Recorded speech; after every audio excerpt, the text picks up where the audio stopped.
Guys, we missed one. When I say we, I mean I. Thank you to the person who pointed out in the comments on the derivation videos that there is one derivation on the spec that hasn't yet been covered. So we're going to look at that now. Luckily, it's a nice, easy one, and it basically goes through how to work out the strength of an electric field between two parallel plates. All the equations are fairly straightforward. Let's have a look. So this tells us how strong the field is between two parallel plates, and if you've done the course you will know that the field between two parallel plates is kind of important because there is an entire chapter on two parallel plates that we like to call capacitors, but it comes up in other situations in physics as well. There it is, there is the derivation, relatively straightforward. Let's take you through it bit by bit. First of all, F equals QE. That's saying the force on a charged particle is equal to the charge on that particle multiplied by the strength of the field. We already had this expression for the strength of the field earlier on in the chapter. As you may recall, when we talk about the strength of fields, we don't just talk about the size of the force on an object in that field, because it depends what kind of object it is. If I have one object and another object, and one is a lot heavier than the other, let's see, these two, for example. This speaker is a lot heavier than this pen.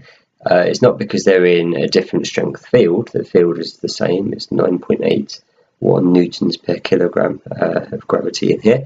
But this has got a lot more mass, so it's going to feel a lot more force than this one does.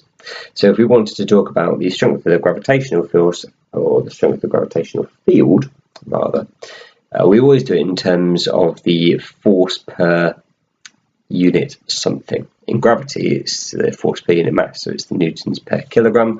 For electric field, it is the newtons per unit charge, newtons per coulomb.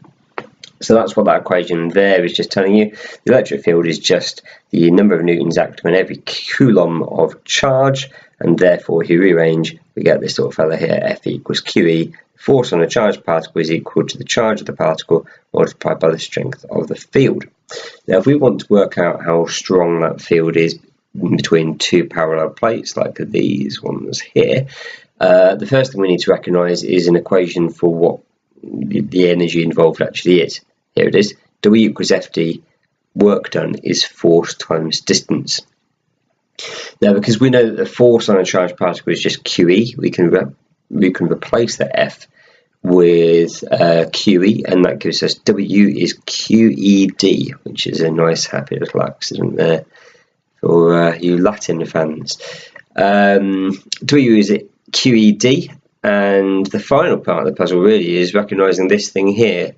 V is W over Q, the potential difference, sometimes known as the voltage, is the work done per unit charge.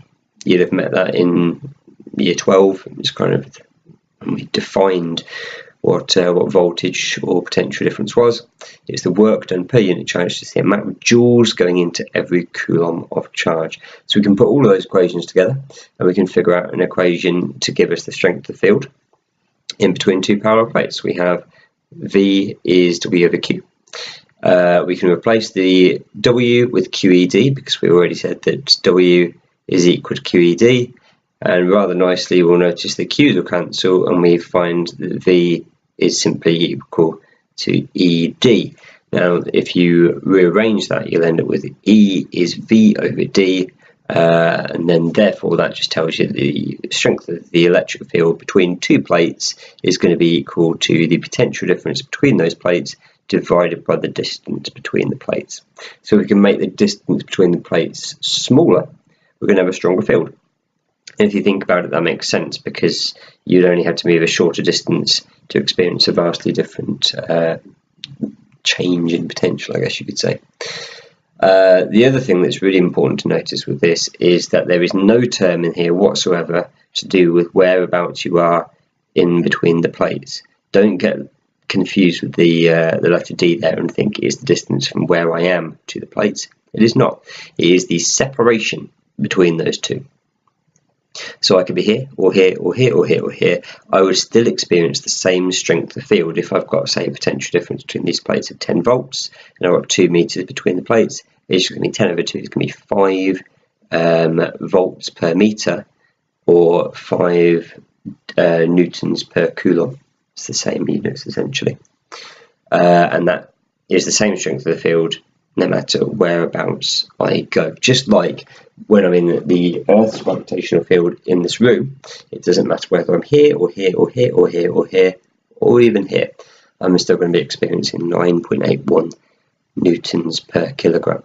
And that, I think, is the final derivation for you there.